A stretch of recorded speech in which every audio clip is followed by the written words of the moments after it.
selamat pagi saudara-saudari yang terkasih di dalam Tuhan Yesus Kristus. Sebelum mendengarkan firman Tuhan, mari kita membaca Kitab Mazmur pasal 100 ayat 1-3. Mazmur untuk korban syukur. Bersorak-soraklah bagi Tuhan, hai seluruh bumi. Beribadalah kepada Tuhan dengan sukacita. Datanglah ke hadapannya dengan sorak-sorai. Ketahuilah bahwa Tuhanlah Allah. Dialah yang menjadikan kita dan punya dialah kita, umatnya dan kawanan domba gembalaannya. Mari kita berdoa. Tuhan, sebagaimana yang Kau firmankan bahwa tak berkesudahan kasih setia Tuhan, tak habis-habisnya rahmat-Nya, selalu baru setiap pagi.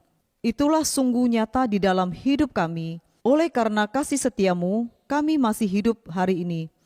Oleh karena rahmat-Mu, kami masih dapat berkumpul, bernyanyi, berdoa, dan duduk menikmati firman-Mu.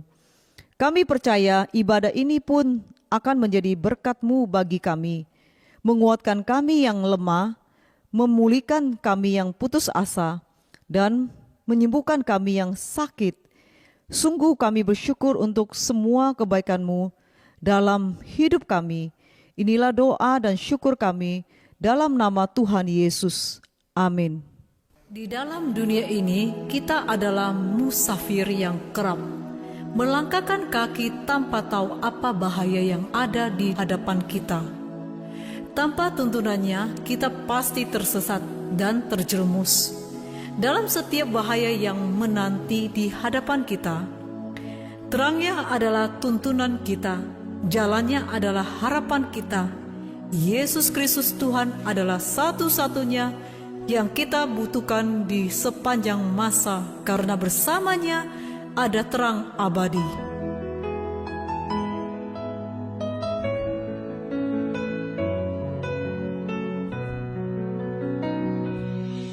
Jika aku berada dalam kesesakan, Engkau mempertahankan hidupku ini, dan tangan kanan-Mu menyelamatkan aku. Yesus akan menyelesaikan bagiku. Ku bersyukur buat kasih-Mu yang tak pernah berubah. Ku bersyukur buat kebaikan-Mu sekarang dan selama-lamanya.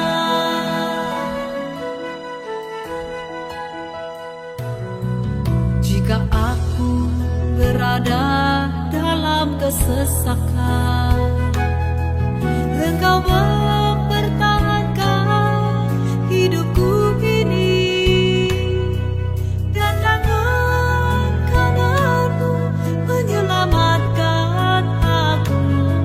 Yesus akan menyelesaikan bagiku. Ku bersyukur buat kasih-Mu yang tak pernah berubah. Ku bersyukur buat kebaikan-Mu sekarang dan selama-lamanya. Ku bersyukur buat kasih-Mu yang tak pernah berubah. Ku bersyukur buat kebaikan-Mu sekarang dan selama-lamanya.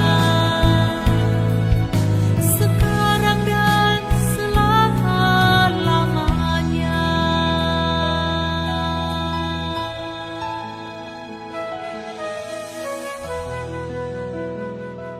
Mari saudara-saudari yang terkasih di dalam Yesus Kristus, kita tundukkan kepala, untuk berdoa.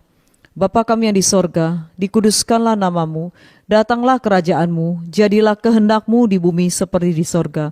Berikanlah kami pada hari ini makanan kami yang secukupnya, dan ampunilah akan kesalahan kami, seperti kami juga mengampuni orang yang bersalah kepada kami, dan janganlah membawa kami ke dalam pencobaan, tetapi lepaskanlah kami daripada yang jahat, karena Engkau yang punya kerajaan dan kuasa dan kemuliaan sampai selama-lamanya. Amin. Mari kita membaca pengakuan iman rasuli. Aku percaya kepada Allah, Bapa yang Maha Kuasa, Kalib langit dan bumi, dan kepada Yesus Kristus anaknya yang tunggal Tuhan kita, yang dikandung dari Roh Kudus, lahir dari anak darah Maria, yang menderita sengsara di bawah pemerintahan Pontius Pilatus, disalibkan, mati dan dikuburkan, turun ke dalam kerajaan maut. Pada hari yang ketiga bangkit pula dari antara orang mati, naik ke surga, duduk di sebelah kanan Allah, Bapa yang Maha Kuasa, dan dari sana ia akan datang untuk menghakimi orang yang hidup dan yang mati.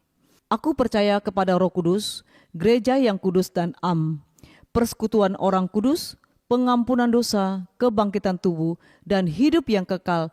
Amin.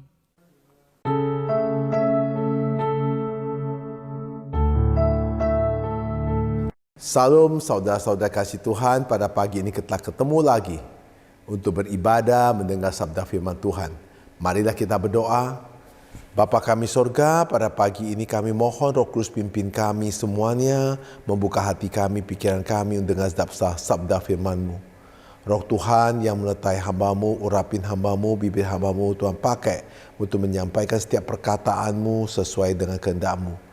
Dan kuasa-Mu menyertai hamba-Mu, perkataan hamba-Mu bukan asal dari dunia, bukan asal dari manusia, tapi asal dari-Mu. Kami percaya kuasa-Mu yang memakai hamba-Mu untuk menyampaikan firman-Mu. Dalam nama Yesus kami berdoa, amin.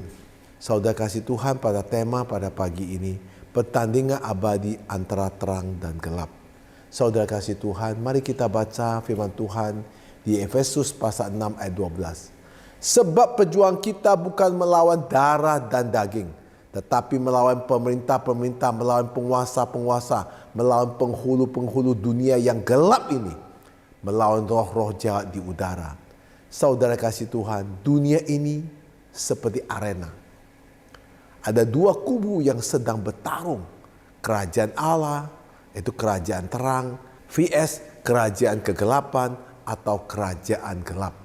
Saudara, ini bukan sekedar pertandingan olahraga, tapi inilah adalah the match terbesar sepanjang sejarah menyangkut jiwa manusia. Tidak ada penonton yang netral. Setiap orang pasti ada di dalam salah satu pihak ini. Saudara kasih Tuhan, kerajaan Allah vs kerajaan kegelapan, semua manusia sedang berada di tengah arena ini. Tidak ada yang duduk di bangku penonton. Semua terlibat, semua dipertarungkan. Alkitab menggambarkan realitas ini dengan istilah peperangan rohani. Setiap orang pernah mengalami peperangan rohani. Perjuangan iman. Setiap orang lagi saat ini menjuangkan iman dia kokoh dan konsisten. Perlombaan iman dan pertempuran antara terang dan gelap. Saudara kasih Tuhan, siapakah para pemain dalam pertandingan yang besar ini? Ada 3 pemain. Yang pertama adalah Tuhan Yesus Kristus, Sang Pemenang sejati.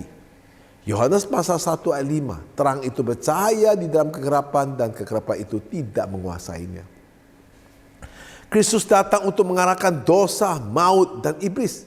Di kayu salib, dia telah menang secara mutlak. Yang kedua, iblis musuh yang dikalahkan tapi masih beroperasi sampai hari ini. Di 1 Petrus pasal 5 ayat 5, sadarlah dan berjaga-jagalah, lawanmu si iblis yang berjalan sekeliling sama seperti singa yang mengaum-ngaum dan mencari orang yang dapat ditelan. Iblis tahu waktunya singkat. Ia terus-menerus menipu dan menyesatkan manusia, mengacau umat manusia, membuat manusia keinginan-keinginan manusia yang dengan keserakahan, ketamaan supaya tercapai, supaya iblis bisa menguasainya. Saudara-saudara kasih Tuhan. Yang ketiga, manusia. Manusia adalah objek dan subjek pertandingan ini. Manusia target utama dari pertandingan ini. Maka adalah target dari iblis, juga target dari Kristus. Tapi manusia yang dipanggil oleh Kristus menjadi pemain aktif di pihak Kristus. Kristuslah yang memprotek manusia itu. Saudara-saudara kasih Tuhan. Babak utama untuk pertandingan ini, babak utama kejatuhan. Sejak pertama pertandingan dimulai di Taman Eden. Ular si iblis menipu Hawa dan Hawa menggodai Adam. Seluruh umat jatuh dalam dosa. Inilah adalah awal penderitaan, maut dan penguasa iblis atas dunia ini. Saudara-saudara kasih Tuhan. Babak kedua ada janji Tuhan, yaitu dalam janji Mesia. Kejadian pasal 3 ayat 15. Ayat 15. Aku akan mengadakan permusuhan antara engkau dan perempuan ini, antara keturunanmu dan keturunannya. Keturunannya akan meremukkan kepalamu dan engkau akan meremukkan tumitnya. Saudara kasih Tuhan, Allah langsung menjanjikan juru selamat. Keturunan perempuan akan meremukkan kepala ular. Ini adalah janji pertama tentang Kristus. Saudara-saudara kasih Tuhan, babak ketiga adalah kemenangan di salib. Di Kolose 2 ayat 15, ia telah dilucuti pemerintah-pemerintah dan penguasa-penguasa dan menjadi mereka tontonan umum dalam kemenangannya atas mereka. Saudara-saudara kasih Tuhan, di kayu salib Yesus telah melucuti kuasa iblis. Di kuburan yang kosong, Kristus menang atas maut. Iblis seperti petinju yang KO, yang masih berdiri tetapi tak bisa menang lagi. Nah, saudara-saudara kasih Tuhan, di dalam babak keempat pertandingan setiap hari, apa yang ditandingkan setiap hari? Walaupun dengan keadaan Yesus sudah menang, tapi iblis tidak pernah lepas manusia. Terus menerus bertanding sampai hari ini. Mari kita baca ulang sekali di Efesus pasal 6 ayat 12. Arena perjuangan kita bukan melawan darah dan daging, tetapi melawan pemerintah-pemerintah, melawan penguasa-penguasa, melawan penghulu-penghulu dunia yang gelap ini, melawan roh jahat yang di udara.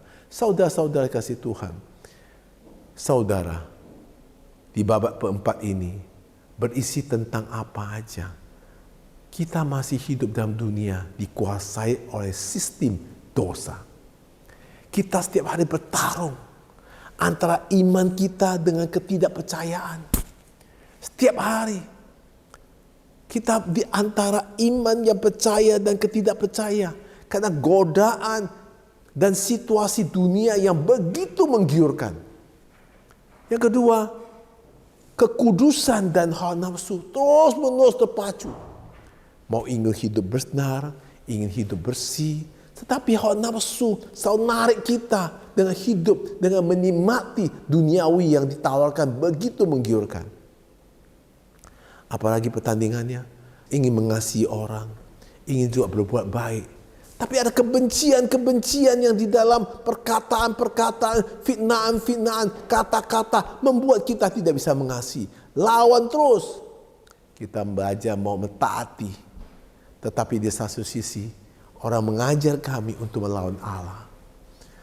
Saudara-saudara kasih Tuhan, ini tidak gampang, saudara kasih Tuhan. Pertarungan itu tidak gampang kalau kita tidak tunduk kepada Kristus. Kalau kita tidak pegang firman Tuhan, bagaimana kita bisa melawan dalam situasi dunia ini yang dikuasai oleh peperangan di arena ini. Tidak ada penonton, cuma kita manusia di tengah-tengah tidak berdaya. Ada dua yang telah main untuk menggodain kita terus-menerus. Yaitu apa? Kebenaran dan ketidakbenaran. Bagaimana kita bedakan? Maka ketika kita tunduk kepada Kristus, maka kita akan dilindungi oleh Yesus Kristus sebagai juru selamat kita. Saudara kasih Tuhan, pertandingan terakhir adalah pertandingan final. Kristus datang sebagai hakim. Iblis dilemparkan ke dalam lautan api. Kristus memintaan dengan kekal bersama umatnya. Bagi orang percaya maka diambil, diselamatkan dan hidup kekal selamanya. Bagi orang tidak percaya dilempar bersama iblis ke lautan api, yaitu neraka. Saudara-saudara kasih Tuhan, dalam melengkapi dalam pertandingan. Maka kitab Efesus mengajar kita di pasal 6 ayat 10 sampai 18. Saudara bisa baca di rumah. Itu senjata pertama adalah ikatlah pinggang kebenaran, hidup dalam kejujuran dan firman-Nya. Berbaju jarah keadilan, hidup benar dan kudus dan tak bercacat. Kasus Injil damai sejahtera, siap memberitakan kabar baik. Perisai iman, menangkalkan kelaguan, serangan iblis. Ketopong keselamatan, yakin dan sadar akan anugerah dan keselamatan. Saudara, senjata menyerang itu pedanglah roh, yaitu firman Tuhan. Senjata ofensif, kuasa yang menebaskan kebohongan. Yaitu firman Tuhan yang kita pakai untuk menebaskan semua kebohongan.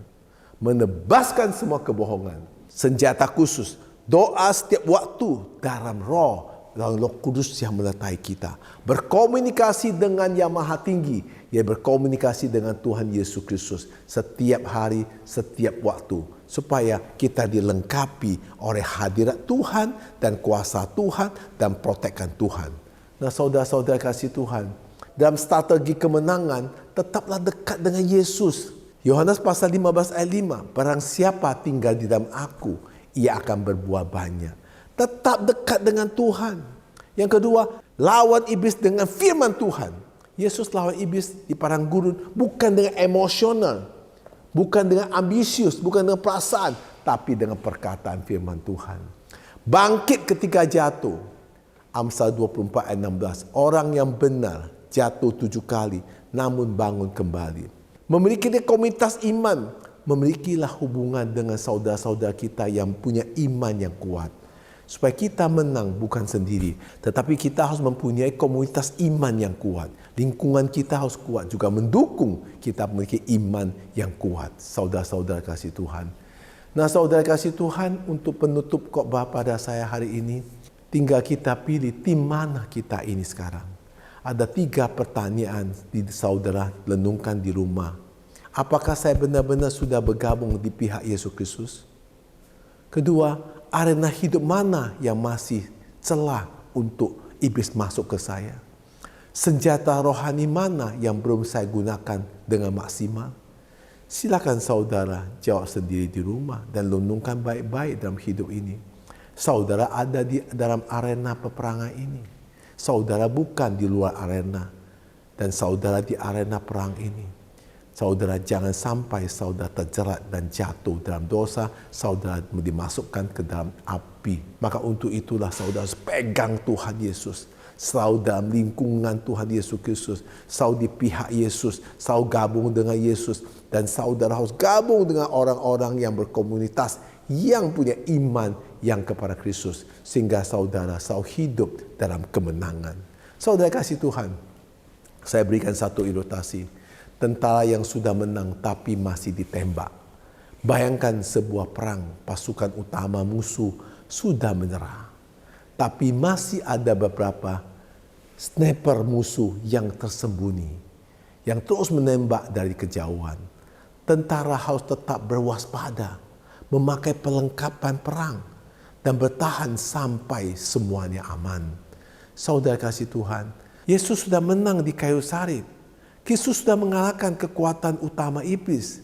Tapi sisa-sisa kekuatan musuh, godaan, percobaan, duniawi, yang masih terus menembak dari jauh kepada kita. Kita tetap harus memakai pelengkap senjata Allah. Tetap berjaga-jaga, jangan sampai lengah. Ya, tetaplah kita di dalam Tuhan dan tetap doa, berintim dalam Tuhan. Pakailah seluruh firman Tuhan dalam jiwa, hati dan pikiran saudara. Itulah firman Tuhan yang melengkapi saudara. Maka Roh Kudus yang akan memprotek saudara. Roh Kudus yang akan melindungi saudara. Saudara akan menang seperti apa yang Tuhan Yesus katakan. Dia menang, kita pun akan menang. Mari kita berdoa. Bapa kami surga, terima kasih Tuhan atas firman-Mu. Kami selama ada di arena ini. Engkau sendiri mau menyelamatkan kami, sedangkan iblis terus-menerus menggoda kami. Tuhan, lengkapilah dengan kami senjata, yaitu firman-Mu. dari pikiran kami, hati kami, dan jiwa kami. Terus menerus kami berkumpul dengan komunitas yang orang yang seiman dengan kami. Sehingga kami dilindungi dan diberi kuasa, diberi kekuatan, diberi keberanian. Dan Tuhan yang memimpin kami dan mengalahkan semua godaan-godaan atau percobaan-percobaan yang telah menarik kami jatuh dalam dosa. Tuhan tolong kami, lindungi kami, kuasa Roh Kudus yang pimpin kami, berikan kami taat untuk terus membaca firman Tuhan dan terus berdoa dan berkomunikasi dengan Engkau Tuhan. Kami berdoa dalam nama Tuhan Yesus Kristus. Amin. Saudara kasih Tuhan, pertandingan abadi antara terang dan gelap, kita harus di pihak terang, bukan di pihak gelap. Dan orang mau di pihak terang adalah orang yang selalu berdiri bersama Kristus.